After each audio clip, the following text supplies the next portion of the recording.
Okay, so we are live and welcome everybody to Mariel Talks Pop. Today we have an amazing guest, my first interview, Lindsay Pagano. Yes, I was just saying to so many people, we've been Instagram friends for so long, and we've been talking Yes, this for so long, and we just kind of never linked up. So I'm excited to finally get to talk to you.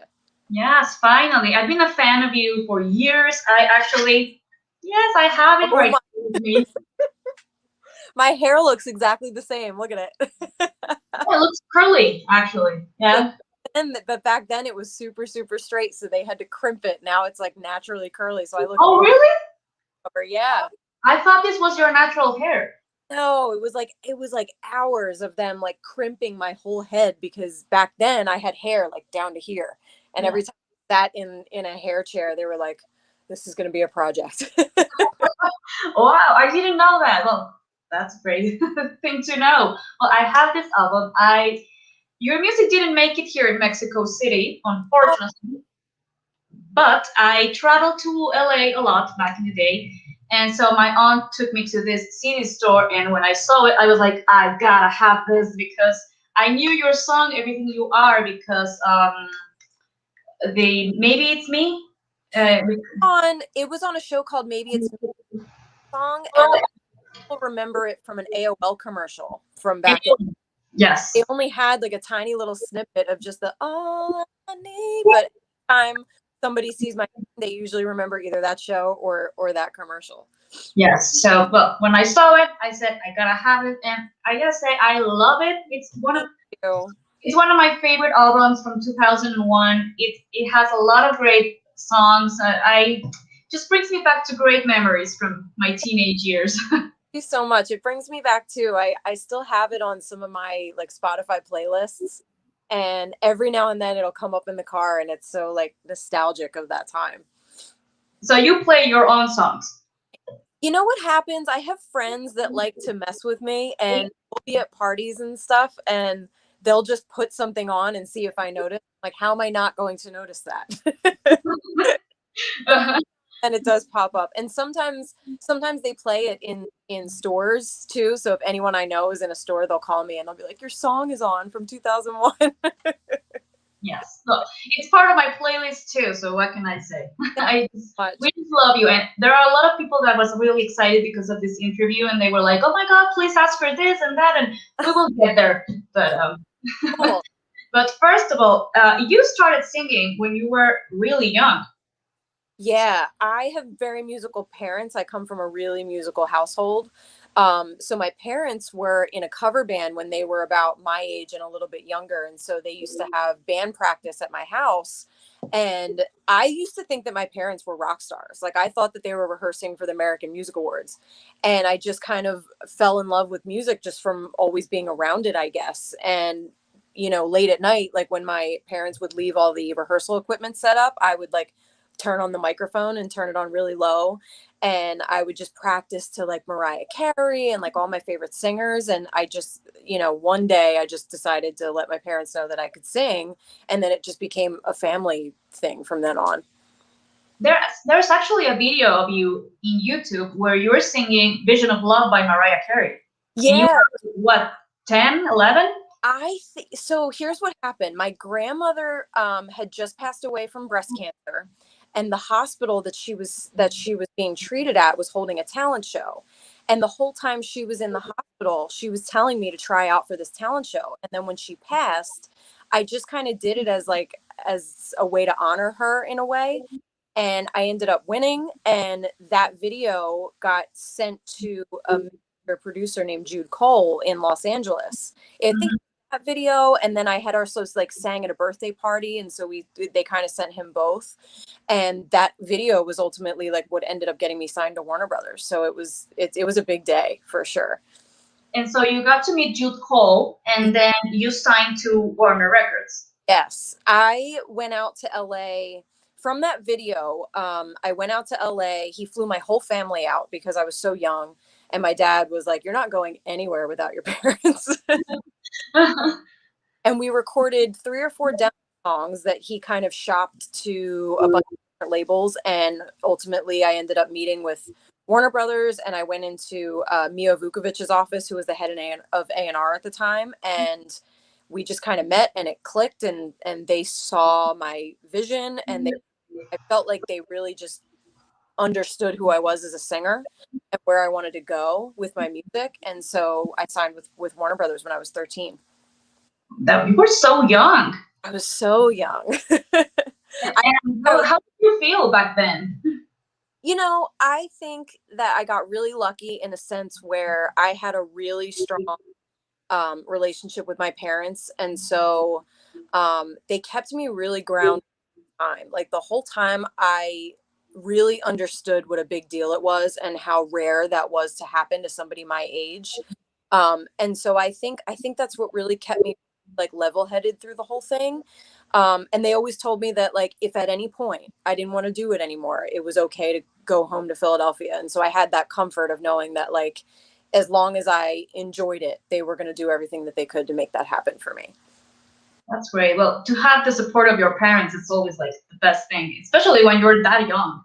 Yeah, my mom was on tour with me through the Aaron Carter tour. Like she was on the tour bus, and I always had a parent with me, and it was a wild ride, man. it was not your typical like when you're 13, 14, what usually happens, but I wouldn't trade it for anything. So you were at school, I assume. And so you were studying. You were like homeschool or something. Yeah, I had like a tutor program. I think for year of high school, I tried to be in regular high school, but I was recording my album at the time, and it was just exhausting, like being in school until 3 o'clock in the afternoon and then going to the studio. And they have certain rules with like kid performers where you can't really, overwork kids. And so it was becoming really difficult to get everything I had to do done in the studio. So they set me up with a tutor program where I would meet with my we would go over like all the schoolwork that I had from my high school. And I kept up with it that way. And then by the time I had moved back to Philadelphia, I was a senior in high school. I went right back to like regular senior high school. And that was more weird than anything else. Really? It was great. What do you mean I can't just go to the bathroom? Yeah, you were like one more student for them. Yeah, I was just like anybody else, but I've always felt like I don't know, I'm just not one of those people that have ever felt like because I had a record deal or because I like did certain things that I was like different than other kids, but I definitely had a different life than other kids. So that was a little difficult and challenging. But you got to do like lots of stuff touring with Aaron Carter, like you were saying, and Dream Street. Yes, yes. R.I.P. Chris Truesdale. He was a favorite of mine. Dream Street was actually like surprisingly for a girl that was on tour with a lot of boys, like they really all took care of me because I had never been on a big tour before. I had never really done like the travel thing for that big amount of time, and they really took care of me like I was their sister, and we've all kept in touch here and there through our whole lives. So I feel like I'm always going to have like a little bit of like a connection with Aaron Carter and Dream Street because it's always one of those things where like you really had to be there to understand the time. And yeah, I was really sad to hear about Chris. It was shocking. I can't believe he passed away just like that. It was crazy. Like I feel like we kind of heard about it that it like might happen, and then within a matter of hours, I think his mom had posted something, and I saw Dream Street actually did like a tribute video to him that was so cool. Like I cried the whole thing. Mm-hmm. But yeah, they're always gonna be dear friends of mine. So you're still in touch with them. A little bit. Social media has made it so awesome that like people can really stay in touch with each other. Like I don't think if we didn't have Facebook and Instagram and all those things that, we might not now, but it's really cool to like be able to keep up with people and see what people look like now. I think Matt from Dream Street has kids and everybody's adults now. It's crazy. Yeah. It's crazy, but I love it. From reading you guys on Popstar magazine, I remember that magazine did come here, did make it here in Mexico. So my dad bought it for me, and so that's why I got to know a lot of artists from that generation because I read a lot about you and I saw that you were with Dream Street. Yeah, our circuit was crazy. I think I did like a couple like Radio Disney shows with Dream Street right before the tour, so I kind of already knew them. I felt super comfortable, and you know, Aaron at that point was like a seasoned vet. You know, he really kind of like held everybody's hand through the whole thing. Um, Mm-hmm. yeah. So now about your album, who decided what songs to put on this album? I mean, Jude Cole wrote All of them. All of no 9 out of 10. Well, yeah. We will get to Paul McCartney in a minute. So we kind of, when I got signed to Warner Brothers, we only had about 3 or 4 songs done. And those were my demos. Those were like just to give the label an idea of like what type of album I would make. And it was Everything You Are, Dreams Like This, Cry and Shame, and Romeo. Actually, no, I think it was just the 3. And then from there, the people who on the project loved those songs, and so them, that kind of gave us an idea of like which direction to kind of stay in. And I think I really think that maybe like 15 songs or so, and there were really only a couple that I just didn't feel. I wanted every single song to be like something magical. I was like, this is my first album, I have to do it right. So Jude and I just listened to everything we had recorded and just kind of nailed it down to the ones that we loved. I didn't want anything on the album that I wasn't in love with, you know. Mm-hmm. I had some older artists who were in my life that were like, these songs are gonna stay with you a long time, like make sure, you know, like take your time, don't just release things. And I've always kind of kept that with me. So like you're proud of your work. Yeah, like I just never really, I didn't be in a store someday and like hear some song of mine and be like, oh, I wish we didn't put that on the album. So yeah, I mean, we just kind of narrowed it down to the ones that we were really, really in love with, and we just took a shot. They are all great. I mean, they have this teen vibe, like really age appropriate. For you were like 14 when it came out. I was 12 when I recorded it, so I was 13 on the brink of 14 when it actually came out. Wow. So Yeah, it took about a year and a half to make because I sang all my own background vocals, which takes a lot of time. And I don't know, I did this weird thing where like I sang one background line, and then Jude said, you need to sing your own background vocals because it sounds like itself. And so yeah, we recorded it at Henson in Los Angeles, and yeah, it was just, that's kind of the whole story.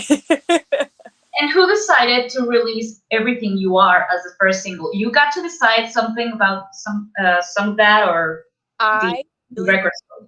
I really wanted Dreams Like This. Okay. One note that I hit in that song that I felt at the time, it was kind of, kind of a thing because I was so young. And so everybody's automatic, assumption was Disney, Nickelodeon, all these things. And I understood that. But musically, I had such an old soul, like when I felt like when I would sing. And so I remember at the time feeling like Everything You Are might be a little too poppy. Um, Played it for some people at Radio, went crazy for it. And so I said, okay, we'll do Everything You Are. I wanted Dreams Like This to be our second single, but I didn't end up, it wasn't really the time to like release a bunch of singles. We were still in like the album world, you know? Okay. And so of course I'm happy that we did Everything You Are. And I'm happy that I got to really sing on that album for the rest of the songs, because Everything You Are was kind of like the intro. And since it was very album driven at the time, a lot of people who enjoyed that single also listened to the whole album. So I never felt gypped in any way, you know? I felt I made the label happy, and I made myself happy too. Well, it's a pop song, obviously, but it has that special something. I don't know. It's like magical. I'll tell you, at the time, Jude was really influential in teaching me how to ad lib in the way of the singers that I liked so much. So I, at the time, thought of Mariah Carey as like, she's my all time favorite. She can do no wrong. And then I also fell in love with Christina Aguilera, and Jude and my dad had explained to me. They said, do you know where Christina Aguilera gets all those chops? She gets it from Etta James, and she gets it from Aretha Franklin, and she gets it from. They introduced me to all this music to show me where the music that I loved came from, and I really pulled from all. So like, even though Bar was a pop song, I tried to make the ad libs like very bluesy, very soul, and very R&B, because I feel like sometimes when you get a song that you haven't written, there's also a way to like make it your own. And do that, Yes. like your runs and your melodies, and you can still do it in your own way. So I really tried to do that. There's actually like a lot of genres in your album because it's pop obviously, but you can find a lot of R&B and some, I don't know, Love and Faith and Inspiration. That song has like a bit of everything. That song, so there's the Love and Faith and Inspiration, and then there's the Love, Faith and Inspiration like remix with all the crazy sounds in it and stuff. And Jude and I always joke about the fact that we may have been super delirious at that point. And some of the things that are in that song, and like the things that we came up with just to make it sound cool. Like, I don't know what we were. That's the only song that sometimes I'm like, we may have gone a little too far. But it's a good song. Yeah. Jude's one of the most creative, talented, most underrated producers and artists, in my opinion. Like, his ability has no bounds, and so I was really, really lucky to influence through that album. That album wouldn't have been what it was without him. There's no way. It's very well produced. I mean, it has a great production. The lyrics are great. Like I told you before, it's very well oriented for teenagers. So Yeah, I was listening to it yesterday. Sorry. yeah. Well, it's kind of like teenage meets like old soul in a way, and that was very much like my relationship with Jude. He was very in tune with like musically some of the things that I hadn't found yet. And I'm so happy that I mean, some of the things that he taught me just as a singer, I still use to this day. So That's great. big ups to Jude Cole. I learned a lot from him. That's great. So now about the video of Everything You Are. Was it really shot at a supermarket or was It was half shot it was actually not a supermarket. It was a dollar store on Ventura Boulevard. okay. So here's the weird thing. We rented out half of that dollar store, and we shot in the dollar store, but the other half of it was still open. So, Okay.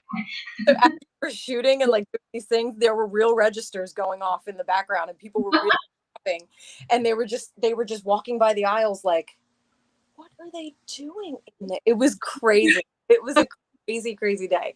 And then some of the scenes we did in a group, because it was just not. But I remember like I pick up a bottle or something, and then it like transforms to something. It was only like a 2 or 3 day shoot, so it was super low key. Did what we could, and we in that dollar store, and they let us in. Fabulous. That's a great story. I mean, knowing you're buying your stuff, your groceries, and you have Lindsay Pagano over there singing. My parents still have some of those shampoo bottles that say like inspiration and faith and stuff on them. Oh, really? Oh. Go. She'll be holding on to those forever. Well, those are great things to keep. So what happened next? I mean, you have the chance to release another single, or what did the record label say? So what in the short version is that I made my album, we released this, I went on tour, and then AOL came in and bought Time Warner. So my label got bought out by completely new people. Okay. I don't want to say that it was like unfair in any kind of way. I think it was a mutual decision where these were not the people who signed me, and they didn't really understand who I was as an artist. And I think that when the label changed hands, like it didn't feel like home anymore, and I didn't feel like their child either. And so it was kind of this mutual thing where it was just all new people, and nobody knew what to do with me at a weird age. Like I was 15, so it was like they didn't know whether to like push me into the adult thing or to like keep me in the Disney thing. And so nobody was really on the same page. And so we just kind of mutually decided to part ways. You know, it wasn't a nasty thing. It was just you know, it just wasn't right anymore. And the magic wasn't there anymore. And I'm very big on like, if I don't feel that I'm 100% in the right place at the right time, then it's time to move on, you know? And so after that, I was signed to the Matrix was producing team was developing me for a while. I kind of was bouncing around, like trying to come up with like some kind of second album in a way. And just the whole thing just kind of spiraled into this like land of the unknown. And by the time I was like 16, 17, I just was like, you know what? I just remembered that my parents always said that like if this ever was too hard and it was too much for me, that it was totally okay to go home. And I came home from my regular school one day and I just said to my dad, I said, I kind of really just want to go back to Philly and just be like a normal for a while. There were a lot of things that I felt like I missed out on that if I didn't experience, like I'm going to regret one day. And so I moved home like at the end of like my junior year of high school. And then I finished high school I finished high school in Philly. Okay. So, and it took you like what, 9 years to release more music because then you released the "I Gotta Stop" song. So I did that with the Matrix while I was in the Matrix. Well, with the Matrix anyway. And we did a couple of songs together, and I was signed to their development side of things, but really hadn't found like a home as a label. So I remember doing like a couple of showcases and like some labels passed on me, and it just, I don't know what happened. Like something in me just said that it was really just time to like slow down and take a break. And so it was right after I Gotta Stop that's when I decided that I was just going to come home and like be normal for a while. And then a couple of years later, The Voice popped up. So I've kind of just been like in and out of the music business my whole life, you know? Yes, so, but some songs leaked from your second album. Did they? Because I have some here on my on my phone. Let me tell you which ones I have because I know I have "I Gotta Stop" and I have let me see, Lindsay. I'm so want to know. Be the tea. Lindsay Pagano. Here's "Three Wishes," "I Go Down," "I Gotta Stop," "You Have No Right," and "What Did I Do?" Okay, so that was all done with the Matrix. Yeah. So I was working with them for, I want to say maybe like a year and a half, 2 years. And I don't know how the songs got out there, but I Gotta Stop. We intentionally did a video for. So like I did that. I hired some kid who had just like graduated from Drexel University in Philadelphia, and he was doing videos and stuff. We just started talking on Facebook, and I was like, I feel like doing a video. And him and his brother and like two other people came, and we didn't get permits for anything. We just kind of like shot wherever we could shot, and we did it completely like on our own. But the other songs I definitely did with the Matrix, but by that time I think I had already like moved home and it just wasn't a thing anymore. And those songs may have ended up with other artists for all I know. So I'm not really sure. Well, I don't know, but we have them. So if you want to hear them again, just ask me and I can send them to you. I haven't heard them in so long. Well, I don't know how I got them. I just know I have them and they're on my playlist. So well, listen, if they made you happy, all that matters. yes, definitely. Because there's actually a question from a friend from Brazil that said, please ask her why she never released the second album. So no, it was just that I didn't have backing or like the means to do it, you know. And the music industry really can just be really tough, man. Like, and I think now, like now that I kind of look back on things, there probably were some opportunities that I could have used to my advantage. I just didn't really know at the time. Like I kind of went from having like a whole professional team behind me and not really understanding what each person was responsible for. mm-hmm. was doing it myself. And then the internet became such a big thing that like, I think I released a couple covers on YouTube and things like that. But, you know, I don't know, like I got to a point where I just kind of wanted to like do it for fun in a way. Um, Mhm. and then I did have a couple of years where I really didn't think that the artist thing was for me, to be honest. I like, you know what? I like putting my covers out and I like doing the things that I'm doing. And then, you know, I just became an adult and I had bills and all kinds of stuff and life got in the way, I guess. Well, I know it happens. You know what I mean? Like I became like normal, whatever that means. Yeah, adulthood comes in and it crashes. So, Yeah, yeah. yeah. So, and then what happens in The Voice? Because we've seen your video. I don't know why it's not longer in YouTube, but No, The Voice available. I got montaged. So The Voice came about because when I was doing those covers on YouTube, somebody had reached out to me, let me know that that they were looking for contestants, and they invited me to do like a private interview in New York. And so I went and just did the private interview, not thinking anything of it because I was like, they probably see so many people, they don't care who I am.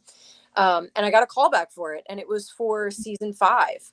So I was in LA for season 5 to film the blind auditions. I stayed at the hotel for a month with all the contestants and everything, and then I was slated to on day 4, and all the teams filled up on day 3. And so they brought me back to audition for season 6. So Okay. I was like there for 2 seasons of The Voice. And I made it through the blind audition, and Shakira chose me for her team. Mhm.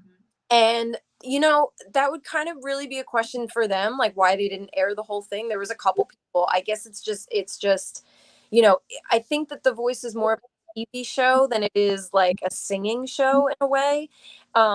You know, and there were a lot of good people that year. Like there were a lot of good people. So, you know, they I think just had to fill their time with the most entertaining parts of what happened. And after that I went home on the next round. I actually, what happened to me was I came down with like severe bronchitis for, Really?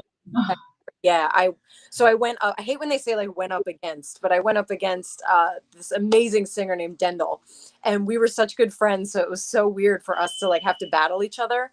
But when I tell you I had like I woke up and I had done everything I possibly could the day before. I steamed, I had vocal rest, I took all the vitamin C, I was taking shots of like oil of oregano trying to get, and I knew that morning in the shower when I was trying to warm up that my voice was not gonna happen. Um, Oh, so I gave it my best, and honestly, I'm really glad that they didn't air that because it was probably that's not something I would have wanted to watch over and over and over. But I got sent home, and I still have friends from that show. Like we always call each other the Voice fam, and mhm. that was one of the most humbling and like best learning experiences, I think, because when I was a solo artist, really get to like hang out with people my own age that were musicians, and I really learned how to like sing with other people and how to kind of like be in competition with other people but also still be very friendly. And it kind of showed me that there are really good people out there who are just trying to sing for a living, you know, like, Yes. you know, there was no drama there. There was no The Voice is one of those shows where like we still get emails from the producers and the team, and like once you're part of the family, you're always part of the family.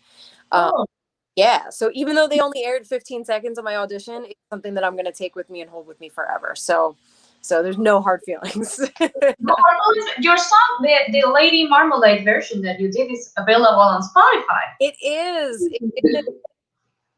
My original song was Natural Woman by Aretha Franklin. And then Okay.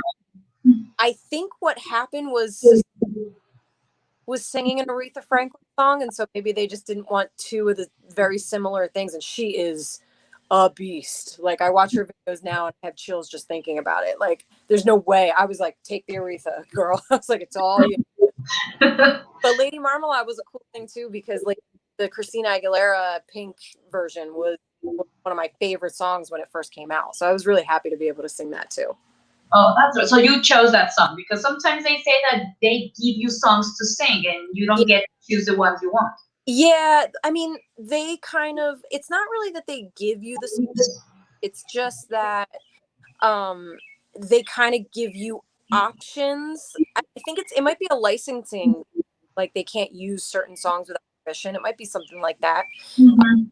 But they really chose songs that I would have picked for myself. So yeah, they kind of gave me the song, but I wasn't unhappy about it. It wasn't like I was misrepresented in any way.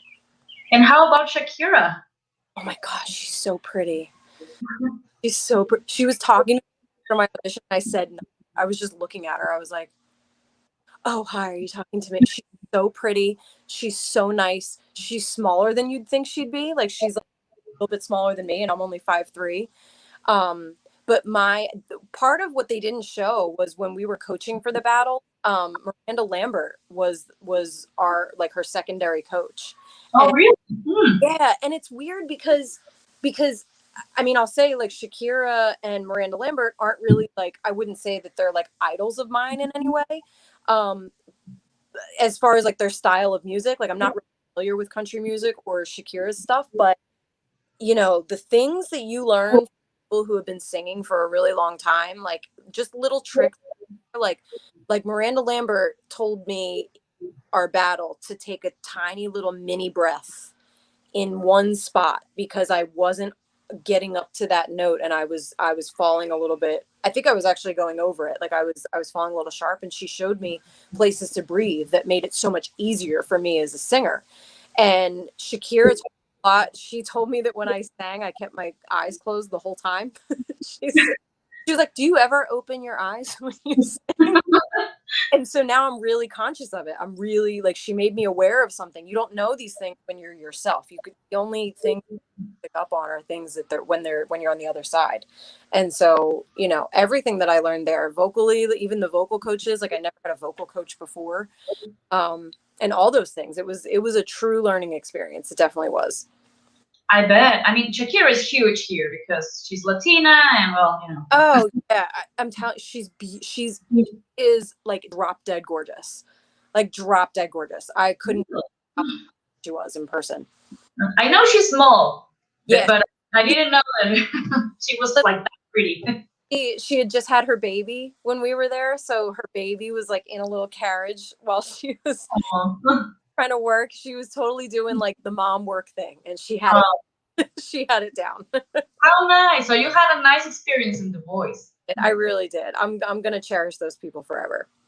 And do you think about auditioning to some other one of those shows like America's Got Talent or I don't know?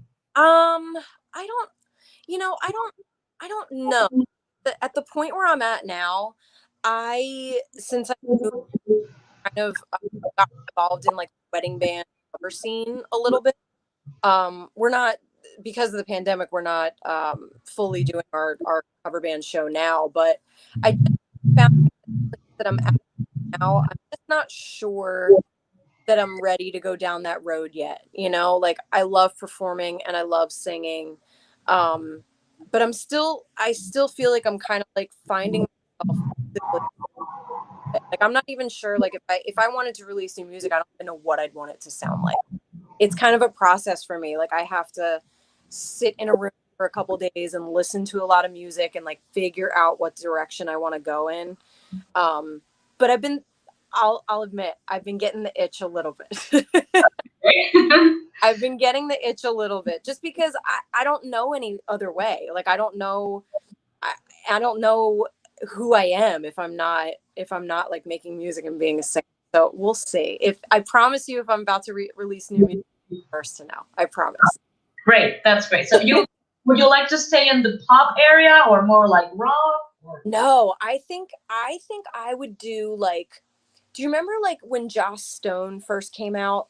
Yes. I love that direction. I think that I would really enjoy a more like indie organic R&B type of sound, you know, like um just something that I can like really when I say shred, I mean like really sing on. Um you know, but it takes a team. I play a little bit of piano and my boyfriend plays guitar, and every time he picks up the guitar, he's like, "You want to write something?" You know, but I think we will get there. It's just a matter of like just finding what the new sound would be. But if I had to choose right now, that's probably in the direction that I would go. Okay, well, it kind of fits with you. I don't know why. I can see you in that just tone direction. I think that was the only thing that I felt kind of wasn't me back in the day. Like I'm not I'm not really that up on like pop music. I find albums that I love and I listen to those. Um but I love the new Bieber. I love Ariana Grande. Um and I don't know. I feel like that direction would just fit who I am now a little better, I guess.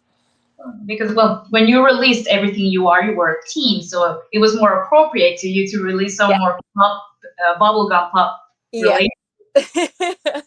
I Sorry. I just turned 35, so things are way different than when I was 13. Tell me about it. Right. I can't, it feels so long ago. It was so long ago. I know. I mean, years go by like this, so.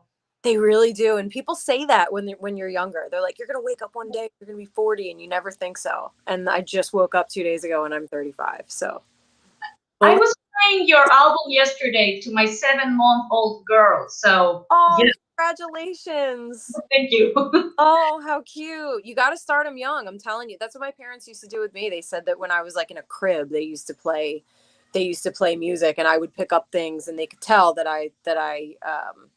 they could tell if I really liked something or if I wasn't into something, even that young. So you're doing a good job, Mom.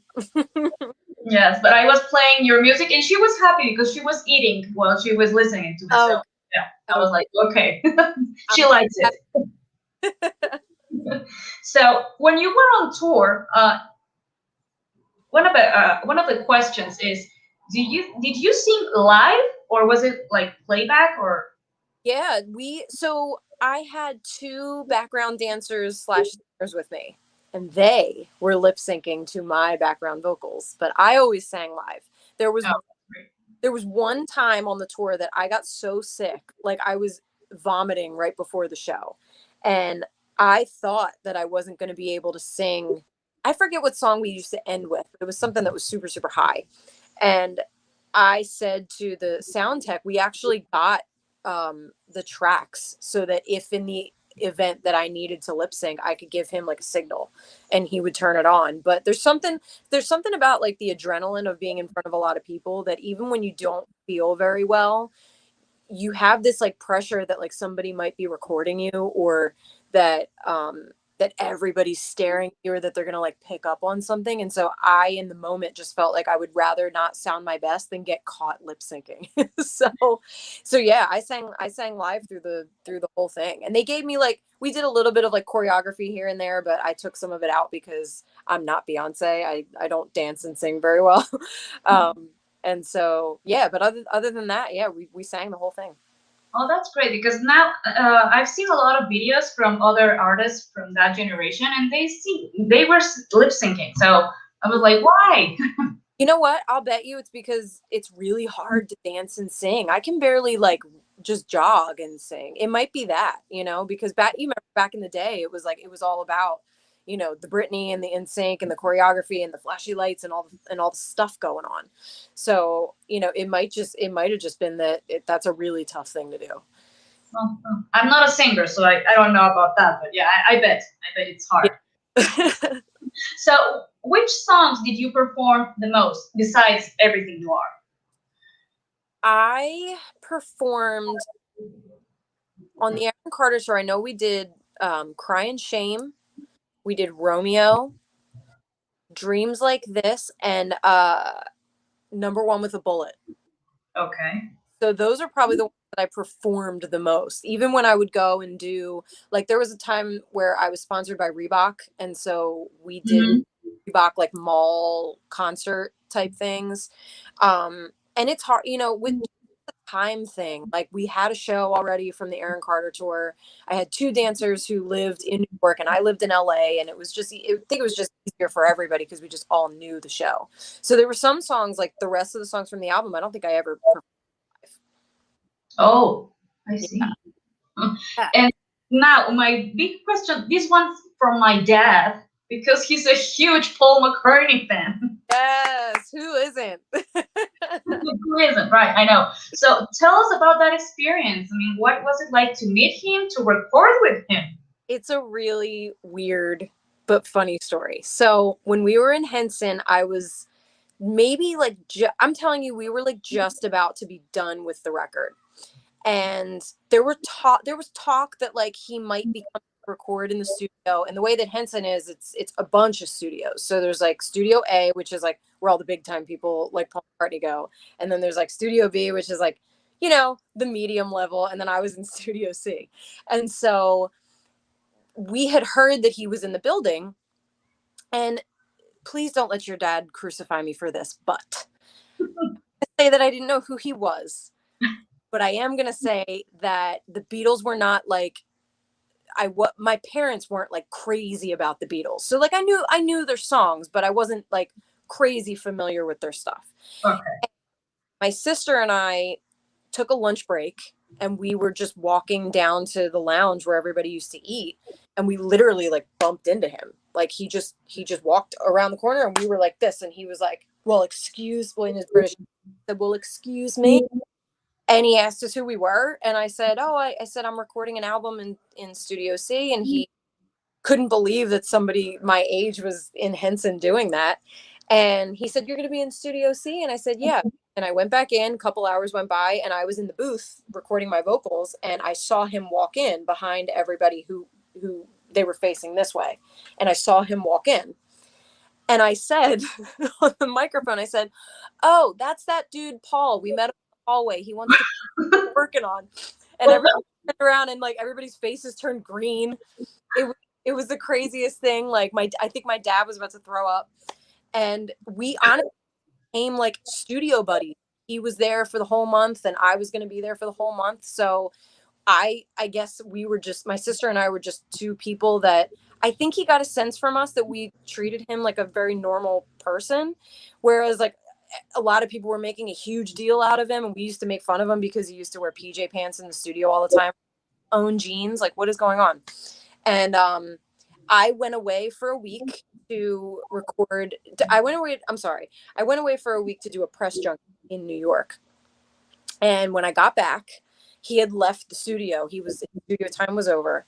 And my Jude said to me, I have a surprise for you.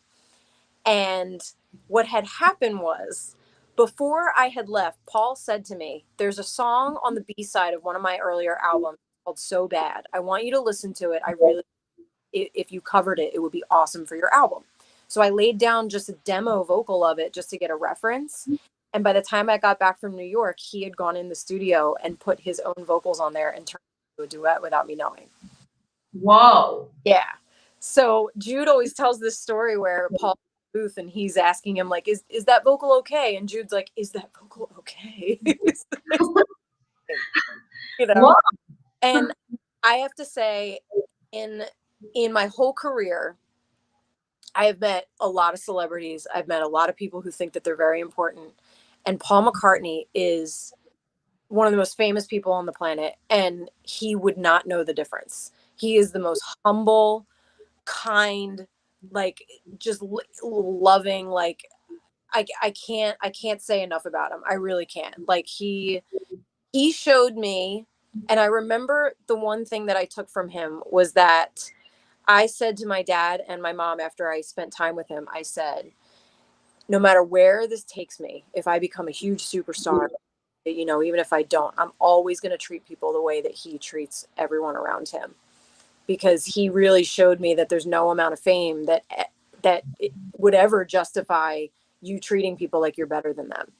And that stayed with me my whole life. Like when I run into really ignorant people, I'm like, Paul McCartney does not treat people that way. I have no idea what your excuse is. Yeah. That's a very good advice to give. You know, like some people believe like they're like gods or something. yeah, and I don't really understand, because I feel like if people were just nicer to each other, there'd be so much more understanding, and the world would be so much easier to live in, you know? Mm-hmm. He's just proof that like can make so the most famous person on the planet and people will remember how nice you were more than anything. That's very important, to be down to earth. And just to be genuine. Like he could have looked at me and just said like, oh, she's not worth my time. And he made me feel like he was like my manager. He gave me, you know, advice that he learned when he was like on tour with the Beatles in the 60s. Like where does that happen? That's a very great experience. I mean, I'm sure you will treasure that for the rest of your life. Forever. And that and really it's like it's one of those things like what stuck with me was just how kind and how nice he was as a person, and what a good spirit he was to be around. Like how inspiring he was as a person, you know? Like I don't remember that like it was Paul McCartney from the Beatles. I remember legend who could have treated me any way he wanted and he chose to be nice. And you know, I hope all people like that. That's all. You got to sing with him, so what else? I mean, I always say that might be like $1 million question one day, because I think it's like he's done duets with like Michael Jackson, Stevie Wonder, like maybe one other person and me, and like nobody, like who am I? No, don't say that, because all of us pop fans do know about that, and we can say, oh, there's this other girl, her name's Lindsay Pagano, and she recorded with him. So Yes, she did. slay, yeah. So It's yeah. so cool. I can always say, I can always hold with me, you know? Oh, I bet. I mean, it has to be one of the greatest experiences. And now, about the album, your favorite song is Amazing High. Amazing. I Wow. love that song. Nowhere. I answered that so quickly. Amazing High. I've been thinking, and if I'm going to say this on the air with you, it means I actually have to do it. But I've been thinking about doing like an acoustic version of that album and like putting it on YouTube, doing like how like what I sound like now, and kind of like redoing all of those songs and like singing them the way that I would sing them now. And Amazing High would be an honor to Jude, really, because Jude during High like really taught me the importance of like little things in your voice that come across in recordings that people feel, you know, like little, there's like one line in there that like it's not necessarily perfect, because I kind of got a little bit choked up while I was singing it for some reason, and he left it there because he was like, no, he said this was what makes it authentic. These are the things that people want to hear when they're looking to music as a way to like cope with things, you know, like they want to feel what you feel. And I think that Amazing High was like the one song on that album that I really started to understand that singing has a lot to do with emotion, as opposed to just making it sound pretty, you know? Yes, and actually, it's a very deep song, and it has like great vocals.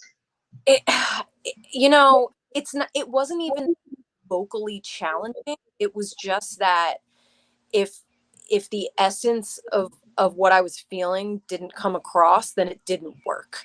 It didn't sound good if I was just going,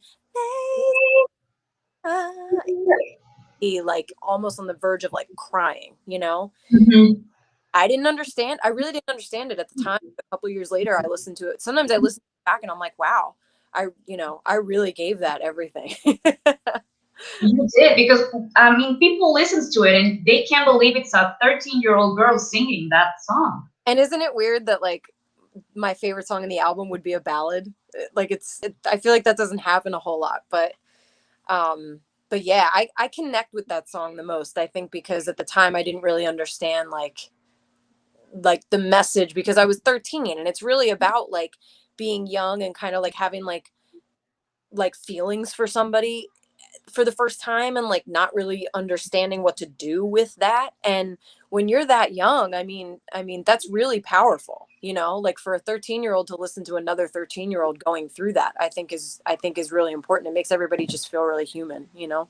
Yes. So every song it's very special. So I think it has like, I don't know, something. Each song has something. So now, you haven't talked about It Doesn't Get Any Better, and that happens to be one of my favorite songs. Really? Yes. So that's, I'm surprised.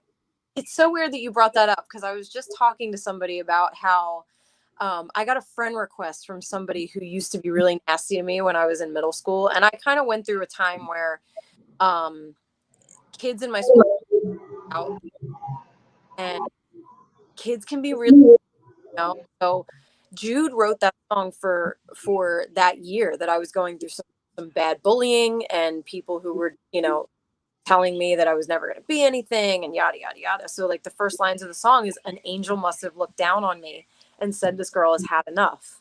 And so he felt like I was going through such a hard time in Philadelphia, trying to like figure out who I was and like be a singer and stuff. And so maybe my record deal and that experience came at the right time, because it kind of like saved me from a lot of those experiences, and that's really what that's about. That's about when I came out to LA and I was there for a week and I realized that like I might do something with this. And that's what that song's about. You didn't know that. Well, that's a very good story. Right? It does get better than it is right now. Yeah, it's a great song. It's a great song. I love it. And number one with the bullet. I love that one too. I think that would be a Jude question. That one was like written about anything specific in my life. I think that we were kind of just hoping that all this time and money that everybody had put into me and my talent and my music and stuff, we were just all hoping that it was going to go somewhere.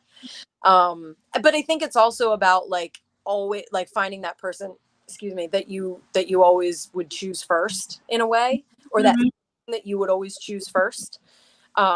I think for me at the time, it was definitely that like music and singing was more important than anything and anyone and any being. So maybe. Okay. And Burning in Me, that's a fan favorite because a lot of people tells me, oh, tell her that Burning in Me is like a super bop, an underrated Lindsay song. Oh my goodness. So Burning in Me was our opportunity to get me to sing the highest notes that I could possibly sing. It was kind of like there's this section in that song that's like I believe and like having faith that where you not that we don't have control over what we do, but that everyone kind of has like a path that they're also going to end up on no matter what, because they're meant to do a certain thing. And I think Burning in Me, he wrote because he was just, I think when Jude met me, he may have been in like a musical rut a little bit. And he got really inspired by like a young artist that knew nothing. And maybe he wrote Burning in Me as a way to just kind of help me through that time in a way, because it's like, no matter what's happening, you still have this talent that's like inside of you that you can use for good. And, yeah, I'll have to ask him about that. I'll have to ask him like what exactly that meant, but that's what it meant to me at the time. It's a fan favorite, so now you know. I love Crying Shame too. There's this part that says, staring at the phone won't make it ring. Try not to lose, won't win, no game. Mm-hmm. I love that part. Yeah. So Crying Shame was one of the ones that we released as a demo. And see, what I always remember about that song is the wasting of shame. And I remember I recorded it having the mindset of like wasting anything is a crying shame, like wasting talent, wasting money, wasting time. I don't think that song necessarily has to be about like a significant other or like about love necessarily, but it's just more about like that everything you do, you should do with, It has like a message. That song has a message. Yeah, for sure. And Romeo. That song is so weird, isn't it? Lay down your ego, baby. I'll be honest. That was one of the songs that I think that we were just kind of trying to fit in to the whole pop thing that was happening at the time, because like I was 13 years old. Like I had never like had a boyfriend. I didn't know like about some jerk that didn't, my any intense feelings like that I drew from like the negativity that I was dealing with in school, and any kind of like angst, even for like Burning in Me, I kind of used like the same emotion just to get that feel, because at the time I really didn't understand what it meant to be like screwed over by a guy. Like I'll just be honest, I don't have like a politically correct answer for that. I didn't know. But I pulled it off, I think. It's a fun song. I like it. It is. It's got a good groove to it. And Dreams Like This is like one of my favorites too. It's like such a sweet song. I love that song. When Jude first sent me, I wish that I still had the recording of him singing it, because when he saw that video of me at my birthday party and the hospital competition, he got so inspired that he wrote "Cry and Shame," "Dreams Like This," and I think "Number One with a Bullet," and like a couple others. And when I don't know what happened, like he sent over the file of him singing "Dreams Like This," and it's so much lower, like for a guy. But immediately I want a whole album that sounds like that song, because I was at the time I was so inspired by Christina Aguilera and like her R&B riffs, and I heard so much of like what I could do with that song. Like I don't know why, but it really spoke to me at the time. And it's still like, if I ever do want to put on that album, I always put on Dreams Like This first. It's weird, but it is what it is. It's definitely one of my favorites. And if you do that acoustic version of this album, It's on the internet. I have to now. I realize that. please do. I mean, us fans will be like crazy about it because we haven't seen you singing these songs in ages. So I think it would just be a really fun thing to do for me, because I think that album, I always say that album was older than I was, and I think it maybe would have done a little bit better if I was a little bit older and kind of like really understood the messages of all those songs. And so I'm just curious to see how I would sing them now, because I'm much more like seasoned vocalist than I was back then. And I feel like they might sound completely different, or they might sound exactly the same. It might be like muscle memory, or I might just totally redo the thing. But if and when, I'll just say when I do, I promise you'll be the first to know. You'll get like an exclusive live pass. I promise you. Like it would be an honor to have you be a part of that. I will be honored to be part of it. I mean, you are an inspiration, Lindsay. Thank you so much. Oh, and Lucas here says acoustic version of the album would be amazing. Yes. Yes. I hope you do, and that we'll get to see that soon, because you are such a big inspiration. I've been admiring you for years, and thank you. Me interviewing you right now, it's like dreams do come true. It's so funny because the friends that I've been telling about this, I didn't know like how to explain it. I was like, it's not just some girl that asked me for an interview. Like, this is somebody that's been an Instagram and Facebook friend of mine for so long, and like we've been talking for so long. And so it feels only right that like if I'm going to start doing interview stuff, it would have to start with you, because you've done nothing but wish me happy birthday every year. You have never forgotten about me. Like, you have to understand that as an artist, it's really honoring to mean that much to you, but you really mean that much to me too. So thank you so much. This was really and I hope you like the content of my Instagram account, because oh my to remember like all these posters. You bring people back where I'm like, that was my jam. I'm like, that jam. Oh, like Dream I had for one, like He Loves You Not was on there, and I was like, that's like my favorite time of music, because that's when I was so inspired and like I did nothing but just like soak up singers and music and tone, and I studied people like crazy. And it's an awesome thing to have. I think to have musical inspiration that like makes you feel a certain way, and that when you're a musician yourself, you can like learn from them, and you can also learn what not to do from them too. So it's the musical community is amazing in that way. You got to meet like other pop stars from that era, like I don't know. Yeah. I mean, never got to meet Dream. So I met Hilary Duff at one point. Aaron was around for a little bit. I mean, I think I met more people than I realized that I met, because it was just such a fast-paced environment that like people would just pass by me. And it was funny because I had met Carson Daly at the Grammys whatever year it was, way back when, maybe like 2001, 2002. And then when I was on The Voice, I said to him, I met you once before. And he said, where? And I said, you were at a Grammy party, and you were dating Tara Reid, and I was like a small child in this big world of like all these adults. Like Kid Rock walked by me, Mark from Sugar Ray walked by me. It was like this world that was just totally not normal, and he doesn't remember it, but I remember that he spent time with me when I met him at the Grammys, and like he asked me questions about myself, and like when everybody else was kind of just like, hi, how you doing, and walking by, like he actually made me feel like I mattered that day. And I thanked him for that because I was so nervous to be there. And once I saw that Carson Daly was there from TRL, I just felt a little bit more at ease, you know? Okay. So it's like one of those things, like when you have little moments with people, you don't know how much you impact them until later. Yes.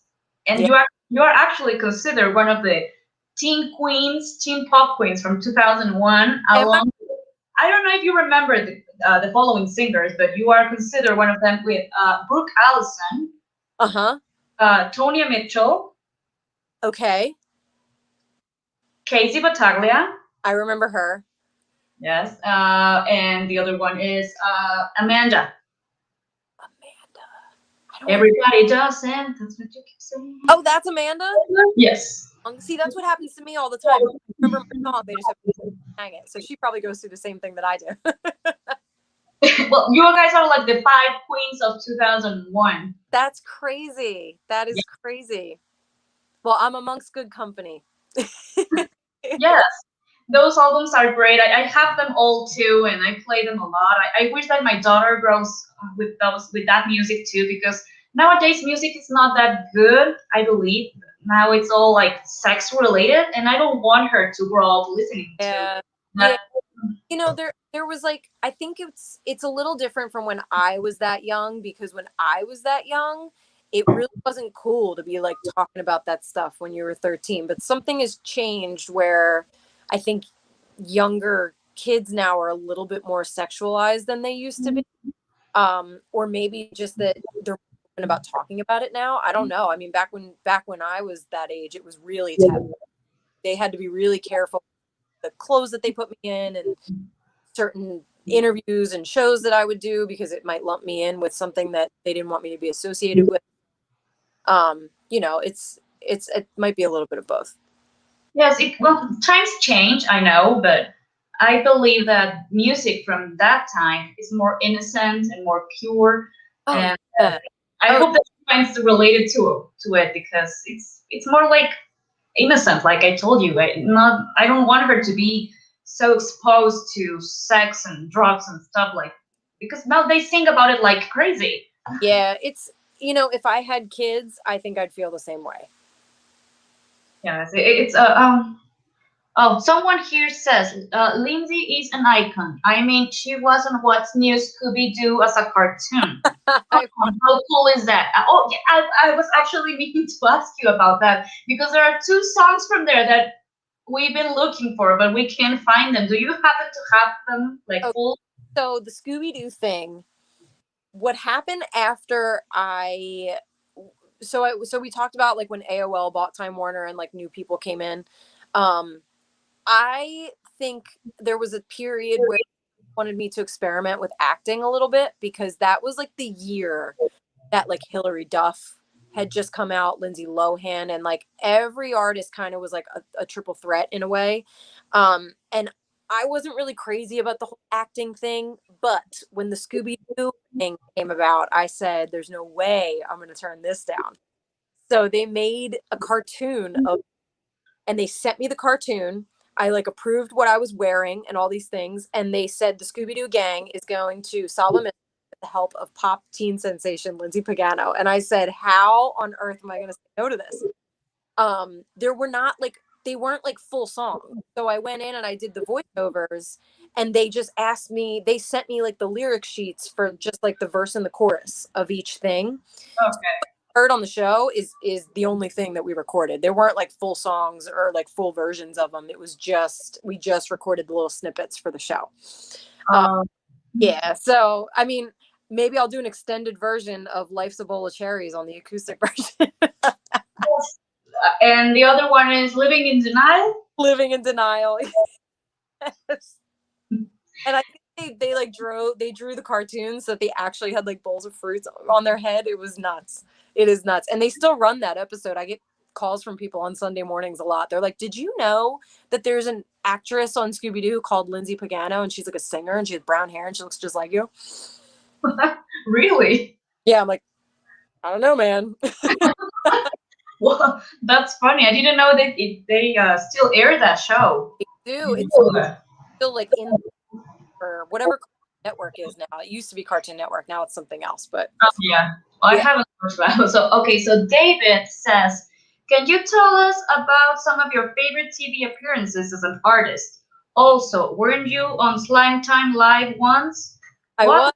what was that like, and did you live every kid's dream of getting slimed? I did. So Slime Time Live is probably like top 5, I guess, for like TV. I didn't do a whole lot of like musical TV appearances just because it wasn't that big of a deal back then.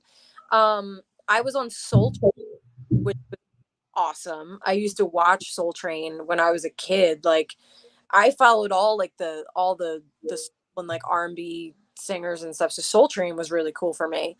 But Slime Time Live is like a close second because I got to go to the Nickelodeon studio and I got to not only perform on the show, but my mom and my sister came on and we got to like play a game where we like threw these like balls at each other and we played with some of the contestants. And then at the very end, I said to them, I can't do this show without being slimed. And I did get to get slimed. At the very end of my performance, they had 2 people come out with 2 huge buckets and they slimed me on air. You can find it on YouTube. If you look up Yes. Lindsay Pagano Slime Time Live, they have a little clip of like the moment that I got slimed. And it was definitely a kid dream of mine. It was a kid dream of everybody's, you know? So, and did it take you like a lot of time to take it off, or what was it? So it in my mind, I thought that the slime was gonna be like cold and slimy and thick and like annoying. And really it felt just like warm water. That's what it felt like. Oh, And they actually put me in one of those like it looked like a straight jacket of some sort because the clothes that I had on I didn't own. Like my stylist had gotten them for me. And she was like, please, if you're gonna get slimed, please cover the Armani shirt that you have on. And so they put me in that, and then immediately after that, they had a shower for me to go and like get it off, and it washed off just like anything else. I don't think that it's not nearly as like slimy as you would think. It just felt like hot water. I That's always wondered that because I thought that it looked like molasses or something. yeah. And I remember being disappointed because I was like, it looks so slimy on TV, but it slides right off your skin. Like you don't even. It's not as like thick and disgusting as you think it is. Like not even. Oh, okay. Well, that was David's question. Okay. I hope I answered that. Okay. Well, now questions for me are like, who's your favorite female singer? Like of all time or right now? Like of all time. Okay. Well, Mariah Carey is my biggest influence for sure. Um, singer, Whitney Houston. I mean, she's she's timeless. Like she makes it look so easy, you know? Like she never overdid it. She never like went too far. She was a very like I can't think of a more technically perfect singer than Whitney Houston. I mean, for someone to just stand there and belt the way that she does and make it look like it doesn't hurt is insane. So I would say Mariah Carey, like style wise, Whitney Houston, technically, and also Celine Dion. Celine Dion is big for me too because she's another one that she doesn't need to like ad lib or like do too much. Like her tone is just so beautiful, you know. Mhm. So I would say those 3. Mariah Carey number 1, but the two also. Okay, so we're on the same because I love Mariah too. Oh, I her music just does so much for me. Like I I don't know if you saw on my Instagram, but last week my father had a heart attack and we literally almost lost him. And the entire 2 days that I was in the hospital, I had my headphones in and I listened to the Butterfly album on repeat. That's all. Oh, I didn't know about your dad. I'm so sorry. Like a little thing that I posted. He's okay. He actually went home yesterday. He had a double bypass surgery that means that he's going to be okay. And but yeah, like her music is something that if I'm going through a hard time, like I think my next tattoo is going to be the butterfly from the Butterfly album. Okay. But that album is, if I'm going through something, you can find me listening to the Butterfly album for sure. It's actually my favorite too. Oh, it's so good. Like you can't. It was everything at the time. She did it so right. Even the little interludes that are like in between the songs, like I don't skip anything on that Yeah. album. The entire album is amazing. The Roof is actually my favorite Mariah song. Oh yes. And I will never forget the moment that I knew I was pregnant. I was listening to that song. So every time I look at my daughter, I'm like, The Roof. The Roof. Yeah. I liked the one she did with Bone Thugs, Breakdown. Oh, Breakdown. Yes. Gotta bring me on Breakdown. It's a very good song. It's so good. So and good. Your favorite male pop singer? Male pop singer is John Mayer considered a pop singer? Yeah, you can say that. Definitely John Mayer, and Steven Tyler is like one of the last, I think, that if I ever met, I might just like pass out. Steven Tyler and John Mayer, I would say. Okay. And your female group? Oh, the Spice Girls. Are there other groups? No, are there any other groups? Probably the Spice Girls, and also In Vogue. In Vogue is oh. They are amazing. I love their albums. Oh yeah. And boy band. NSYNC. Of course. I'm not a BSBer. I'm an NSYNCer. I'm an NSYNCer, ride or die. and Dream Street. And Dream Street. And Dream Street. You can't leave them behind. That's true. And your favorite album of all time, like the one you can't leave behind? Well, we mentioned the Butterfly album, so definitely that one. I don't have a whole lot of albums that I can just listen to where I don't skip anything. But Lifehouse, No Name Face is a big one for me. And the Butterfly album, and I feel like I'm forgetting one.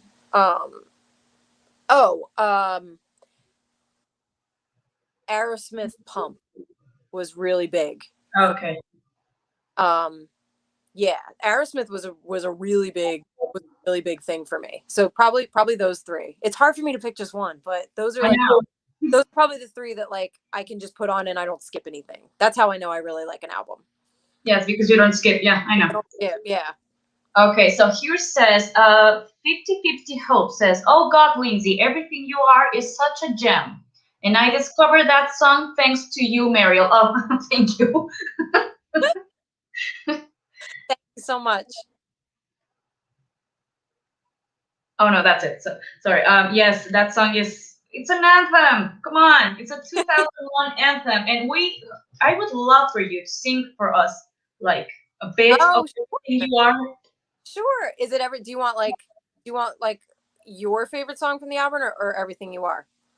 Everything You Are is like the one. Okay. All right. Are you ready? I'm ready. I'm not warmed up or anything, so don't judge me. Don't worry.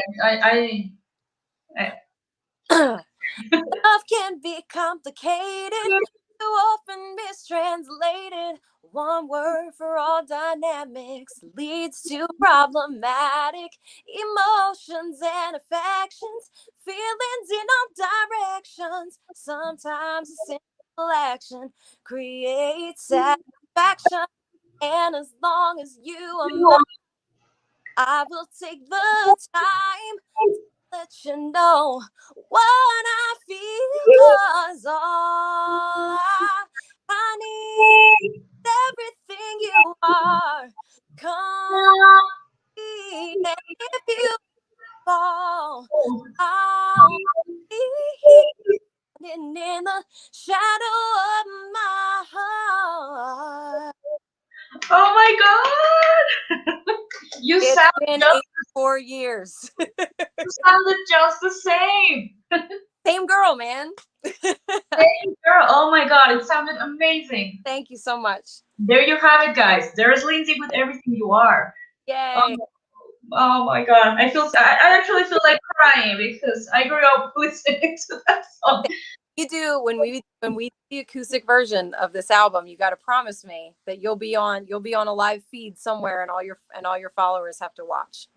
I promise. I promise. Obviously, no. Here says techno disco lovers, amazing. Says to you. Thank you. And the 50/50 Hope says big greetings from Italy. Don't you agree that 2001 is one of the best years in music? 100%. 100%, man. We were just talking about it. It was so carefree back then. Yes. And this same person says this a cappella version is outstanding. Oh, thank you. All the hearts. Yes. I send heart emojis right here. The good thing is that you remember your lyrics because some artists don't remember their lyrics. Dude, I don't know what is wrong, but like once I learn a song, it's hard to forget it. It's like muscle. I think it's just because I've been learning songs for my whole life, and like my body just doesn't know any other way. It's like once it's in there, it's just in there. That's great because the other day, well, not the other day, like years ago, Mandy Moore said that she was ashamed of her first albums, and I was so disappointed to read that because I grew up listening to Mandy Moore's first album, So Real and Candy, and oh my gosh, I loved Mandy. I forgot all about Mandy Moore from back in the day. You know what? It's a thing where I can understand why people, because they didn't really have a whole lot of creative control in their first album, like why they might feel that way. But if I had any advice for her, it's just that, you know, she wouldn't be on This Is Us if it wasn't for her first album. She wouldn't have done a lot of things for that first album. So if anything, you know, I wouldn't be sitting here with you if it weren't for my first album. So there's never really a reason to look back on things, and like anything that you've done creatively, I like regret that, because it's all just like a stepping stone to like where you're gonna go after that, you know? I totally agree because I mean she was like 15 when she recorded those songs, Yeah. and those were appropriate to her age. I mean, what was she expecting to sing about when you were 15? I remember the moment I saw you cry. Yes. I don't know why she said that. I believe that she regretted like a couple of months ago, and she said that she's now beginning to feel more, to understand more that she Yeah. sang those songs back in the day because she was a teenager. I mean, but It's hard when you're young too, and some do interviews, like, you know, some things can get taken out of context, or they kind of twist things to sound the way that they want it for it to sound. So it's really hard to judge somebody just on like one quote that you read from someone, you know. Yes, I totally agree. So, well, it's good to know that you still remember all your lyrics. Well, I should. If I'm saying I'm going to do an acoustic version of that whole album, I better go through all of those lyrics and know them. Once again, yes, please do. Oh my God, I can't wait for that to happen. Definitely. So, well, thank you so much, Lindsay, for taking your time to talk to me and to finally do this. I was so excited, and I had such a good time. And anytime you want to do this, just let me know. Okay, you are okay. So, I'm sorry. I said you're allowed to hold me to that. Okay, yes, we will definitely make this again. I am so happy that you said yes. When I first wrote to you, I was like, oh, let's see if she answers. And when you answer right back, I was like, oh my God, she said yes. Yeah. So listen, I really cherish anybody who is into music in general, and I really appreciate all the support that you've given me on your account, and you know, not forgetting about me. And I love that you're still so inspired by my music. It really means everything. So this meant a lot to me today. Thank you so much for having me. no, thanks to you for taking your time talking to you.